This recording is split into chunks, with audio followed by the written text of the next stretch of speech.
नमस्कार, KP news 24/7 में आपका स्वागत है। मैं अश्विनी आपके साथ। आइए सबसे पहले एक नजर डालते हैं आज की सुर्खियों पर। येडियुरप्पा ने अंतिम विधानसभा संबोधन में देवेगौड़ा सिद्धरामैया की सराहना की। बीजापुर के नगर निगम वार्ड नंबर 30 में कांग्रेस के आईडी कार्ड वितरित। कर्नाटका मणिपाल विश्वविद्यालय ने नशीली दवाओं के उपयोग और पैडलिंग के लिए 42 छात्रों को निलंबित कर दिया। कांग्रेस के 85वें महाधिवेशन में बोले मल्लिकार्जुन खड़गे, बीजेपी से मुकाबले के लिए यूपीए जैसा गठबंधन बनाने का समय। नीतीश कुमार के लिए बीजेपी के दरवाजे हमेशा के लिए बंद, बिहार में गरजे अमित शाह।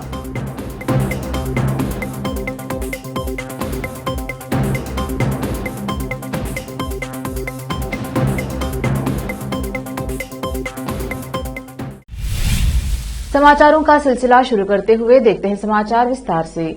कर्नाटका के पूर्व मुख्यमंत्री बीएस येडियुरप्पा ने शुक्रवार 24 फरवरी को विधानसभा में अपना अंतिम भाषण दिया, जिससे एक सदस्य के रूप में उनका लंबा कार्यकाल समाप्त हो गया। 89 वर्षीय दिग्गज नेता, जिन्होंने पहले ही चुनावी राजनीति से अपनी सेवानिवृत्ति की घोषणा कर दी थी, ने अपने शिकारीपुर निर्वाचन क्षेत्र के लोकसभा के प्रति आभार व्यक्त किया और विधानसभा में महिलाओं के अधिक प्रतिनिधित्व की वकालत की। येडियुरप्पा पहली बार करीब 40 साल पहले 1983 में विधायक बने थे। प्रधानमंत्री नरेंद्र मोदी ने येडियुरप्पा के भावनात्मक विदाई भाषण के लिए उनकी प्रशंसा की।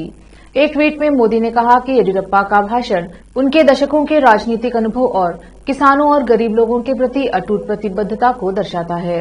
उन्होंने कर्नाटका के विकास में पूर्व मुख्यमंत्री के योगदान की भी सराहना की और इसे स्मारकीय बताया। बीजापुर शहर के नगर निगम वार्ड नंबर 30 में कांग्रेस नेता हामिद मुशर्रफ ने पार्षद अप्पू पुजारी, फयाज कदलगी सहित अन्य नेताओं ने क्षेत्र के घर घर जाकर कांग्रेस का गारंटी कार्ड वितरित करके कांग्रेस की योजनाओं के बारे में लोगों को बताया।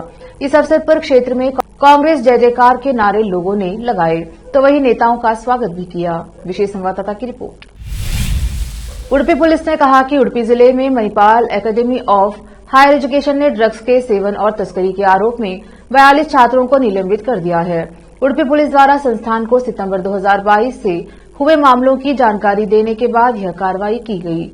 निलंबन 1 महीने तक चलेगा, जिसके दौरान छात्रों को शिक्षाविदों में भाग लेने की अनुमति नहीं दी जाएगी। जिन छात्रों पर खपत का आरोप लगाया गया है, उन्हें कक्षाओं में भाग लेने की अनुमति नहीं दी जाएगी, लेकिन वे कैंपस में रह सकते हैं। हालांकि हमारी जांच के दौरान हमने पाया कि कुछ छात्र भी पैडलिंग कर रहे थे और उनके खिलाफ कड़ी कार्यवाही की जाएगी। उडुपी के पुलिस अधीक्षक हक अक्षय मच्छिंदर ने कहा। जैसे ही कोई बेंगलुरु में नए खुले museum of art and photography MFP में प्रवेश करता है, उसका स्वागत ब्रिटिश मूर्तिकार स्टीफन कॉक्स द्वारा स्थापित डायलॉग्स इन स्टोन से होता है। 5 विशाल पत्थर की मूर्तियां जो स्थापना को बनाती हैं, MFP के सूबेदार परिवार मूर्तिकला आंगन में प्रदर्शित होती है।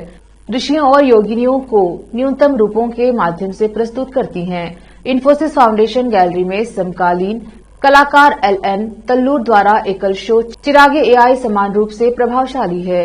MP के संग्रह में दीपा लक्ष्मी और किन्नर क्लैम्प से आंशिक रूप से प्रेरणा लेते हुए तल्लूर कृषि बुद्धि और अनुष्ठान विश्वास प्रणालियों को जोड़ता है, जो दर्शकों को तकनीकी प्रणालियों पर मानवता की बढ़ती निर्भरता पर सवाल उठाने के लिए चुनौती देता है।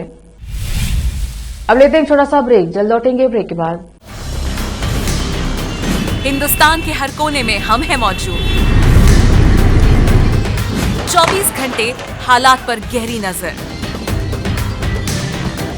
खबरों से जुड़े चुपते सवालात और आपको दिखाता है धार्मिक, सामाजिक, राजनीतिक, लोकल और इंटरनेशनल न्यूज की सबसे बेहतर कवरेज, जो आपको रखती है हर पल बाखबर। देश और दुनिया भर की खबर के लिए देखते रहें KP news 24/7। Noor education trust Bidar की ओर से चलाए जाने वाला Noor M.Ed and B.Ed college Bidar, recognized by NCTE Delhi and affiliated to Gulbarga University, Gulbarga. Admission are open for the academic year 2022-23। विशेषज्ञ और सक्षम शिक्षकों द्वारा शिक्षा प्राप्त करने के लिए नूर M.Ed एंड B.Ed कॉलेज में दाखिला लें और शांत वातावरण में शिक्षा प्राप्त करें। बीदर शहर में बेहतर शिक्षा का एकमात्र केंद्र Noor M Ed and B Ed college, Shahpur gate, Bidar. Phone numbers 9945283920, 8482221297। Bidar शहर में वैसे तो कई होटल्स हैं, मगर क्या आपको मालूम है कि बीदर में एक शानदार 3 स्टार होटल भी है? जी हाँ दोस्तों, बीदर में अब 3 स्टार होटल ओपन हो गई है। बीदर से जनवाड़ा रोड पर खुले वातावरण और सुखद पर्यावरण में अपनी बेहतर सर्विस से ग्राहकों का मन मोह लेने वाली वाइब होटल्स, जहां पर इंडियन, चाइनीज, कॉन्टिनेंटल और साउथ इंडियन खाना कम कीमत पर उपलब्ध है। वही फूड क्वालिटी वो सब वगैरह अच्छा है और कॉकटेल के लिए फैमिली सब आ सकते हैं। क्वालिटी भी अच्छा है और they should come and test the food and the prices are normal, it is not high and all. ಬೀದರಲ್ಲಿ ಫಸ್ಟ್ ಟೈಮ್ 3 ಸ್ಟಾರ್ ಹೋಟೆಲ್ ತುಂಬ ಚೆನ್ನಾಗಿ ಅನಿಸ್ತಾ ಇದೆ. ಫ್ಯಾಮಿಲಿ ಬರಲಿಕ್ಕೆ ಚೆನ್ನಾಗಿದೆ, ಪ್ಲೇಸಸ್ ಚೆನ್ನಾಗಿ ವಾತಾವರಣ ಇದೆ.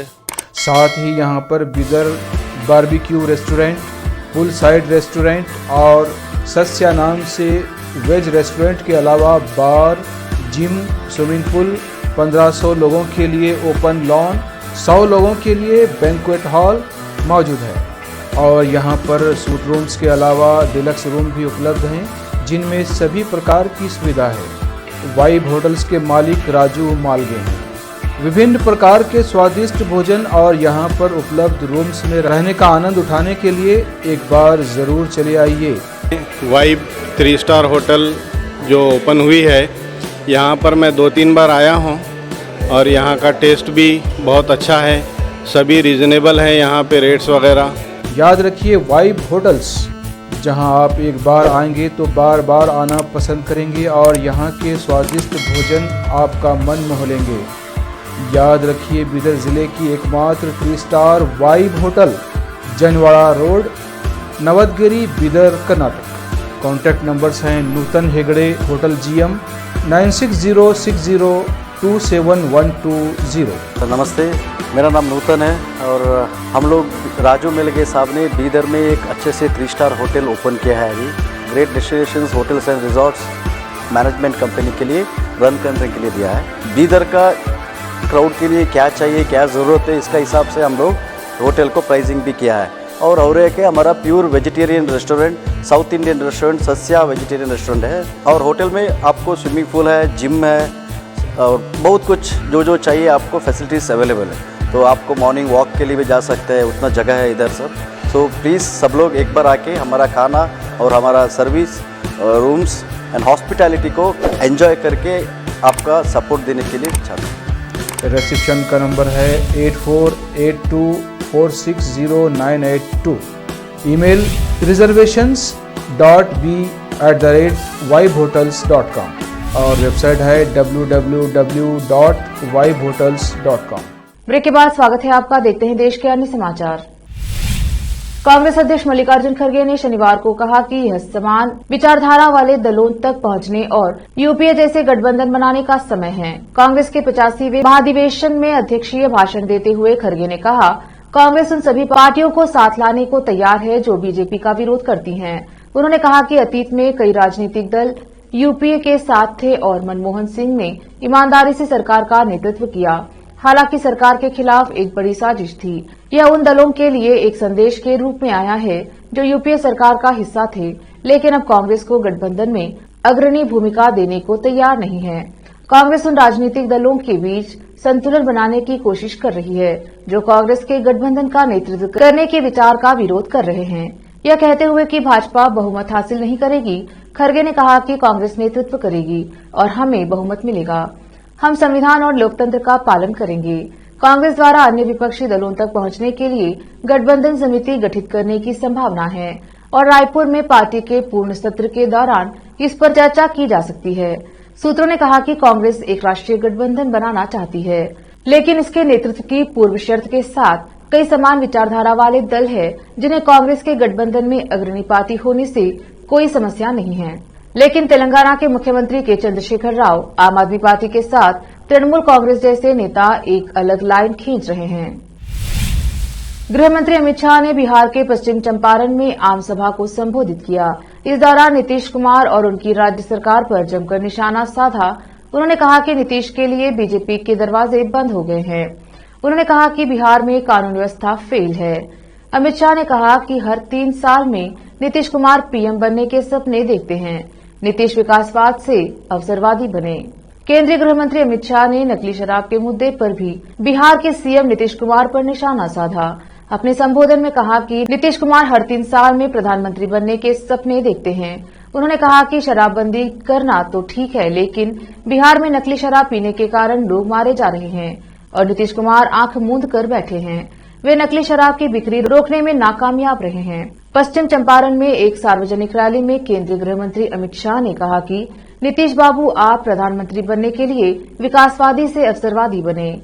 कांग्रेस और आरजेडी के शरण में गए। नीतीश बाबू की प्रधानमंत्री बनने की महत्वाकांक्षा ने बिहार का बंटवारा कर दिया है। नासिक जिले के किसानों ने केंद्र की मोदी सरकार से आत्महत्या करने की अनुमति देने की मांग की है, क्योंकि राज्य में प्याज की कम कीमतों के कारण उन्हें मुश्किलों का सामना करना पड़ रहा है।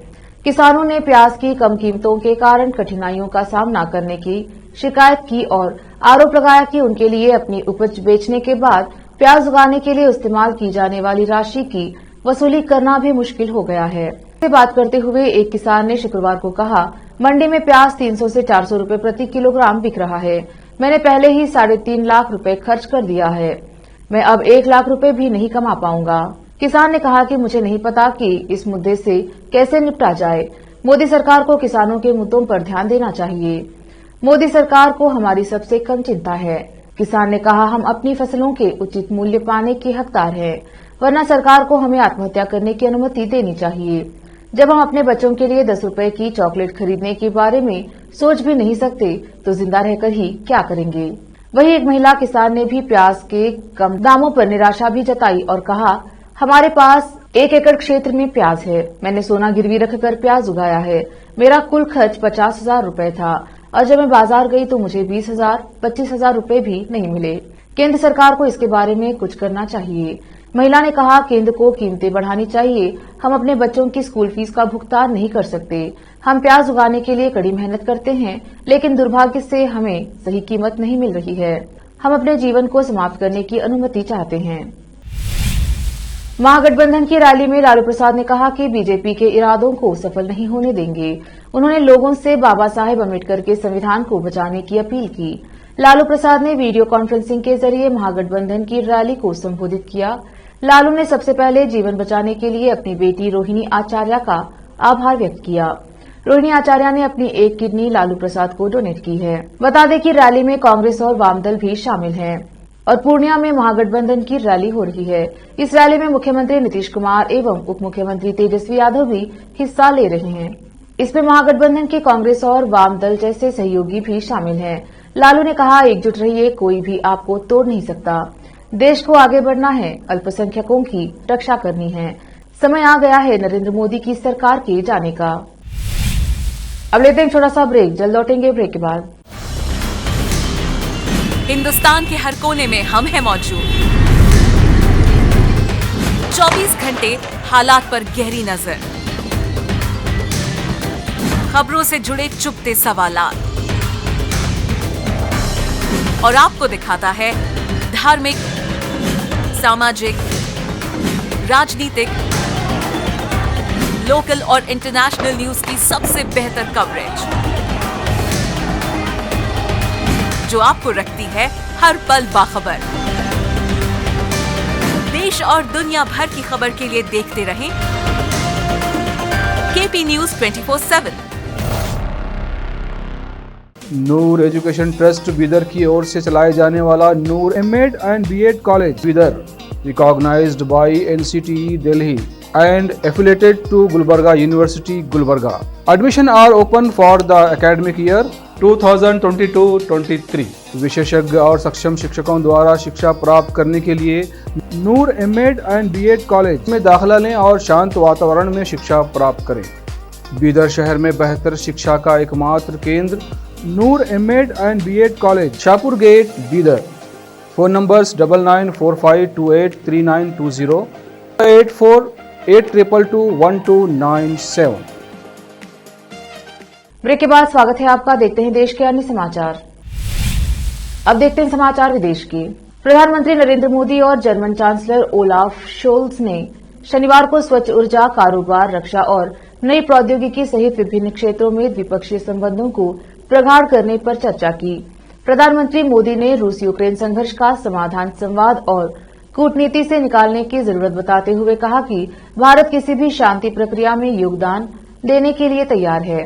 बैठक में दोनों पक्षों के बीच रूस यूक्रेन संघर्ष, डिजिटल परिवर्तन, फिनटेक, सूचना प्रौद्योगिकी, दूरसंचार और आपूर्ति श्रृंखला के विविधीकरण, स्वच्छ ऊर्जा के क्षेत्रों में विचारों का आदान प्रदान हुआ। मेलबर्न हाल ही में भारत के विदेश मंत्री एस जयशंकर ने ऑस्ट्रेलिया की यात्रा की, जिसमें दोनों देशों ने आपसी हितों पर चर्चा की। लेकिन विदेश मंत्री जयशंकर की यात्रा के कुछ ही दिन बाद खालिस्तानी समर्थकों ने फिर उत्पात मचा दिया है। ऑस्ट्रेलिया टुडे की एक रिपोर्ट के अनुसार उन्होंने हिंदू मंदिरों में तोड़फोड़ की और यहां तक कि ऑस्ट्रेलिया के शहर ब्रिस्बेन में स्थित भारतीय वाणिज्य दूतावास पर खालिस्तानी समर्थकों ने झंडा लगा दिया। द ऑस्ट्रेलिया टुडे के अनुसार ब्रिस्बेन में भारत की वाणिज्य दूत अर्चना सिंह को 22 फरवरी को कार्यालय के पास खालिस्तान का झंडा पाया गया। उन्होंने घटना के बारे में तुरंत क्वींसलैंड पुलिस को सूचित किया। अर्चना सिंह ने कहा, पुलिस हमें सुरक्षित रखने के लिए इलाके की निगरानी कर रही है। हमें पुलिस अधिकारियों पर पूरा भरोसा है। 21 फरवरी को हुई यह घटना दो हिंदू मंदिरों को खालिस्तानी समर्थकों से धमकी भरे फोन आने के कुछ ही दिनों बाद आई है। कार्तिक आर्यन बॉलीवुड के लकी चार्म बन चुके हैं। फिल्म शहजादा के बाद अब फिल्म आशिकी 3 में नजर आने वाले हैं। फिल्म में बॉलीवुड की खूबसूरत एक्ट्रेस के साथ रोमांस करते नजर आएंगे। अब समाचार खेल जगत के। अब मुफ्त में नहीं देख सकेंगे आईपीएल 2023, प्रत्येक मैच के लिए देने होंगे पैसे। आखिर में समाचार बाजार की। अडानी के चक्कर में डूबने लगा एलआईसी का पैसा, फायदा छूमंतर अब हो रहा तगड़ा घाटा। फिर से एक नजर आज की सुर्खियों पर। येडियुरप्पा ने अंतिम विधानसभा संबोधन में देवेगौड़ा सिद्धरामैया की सराहना की। बीजापुर के नगर निगम वार्ड नंबर 30 में कांग्रेस के आईडी कार्ड वितरित। कर्नाटका मणिपाल विश्वविद्यालय ने नशीली दवाओं के उपयोग और पैडलिंग के लिए 42 छात्रों को निलंबित कर दिया। कांग्रेस के 85वें महाधिवेशन में बोले मल्लिकार्जुन खड़गे, बीजेपी से मुकाबले के लिए यूपीए जैसा गठबंधन बनाने का समय। नीतीश कुमार के लिए बीजेपी के दरवाजे हमेशा के लिए बंद, बिहार में गरजे अमित शाह।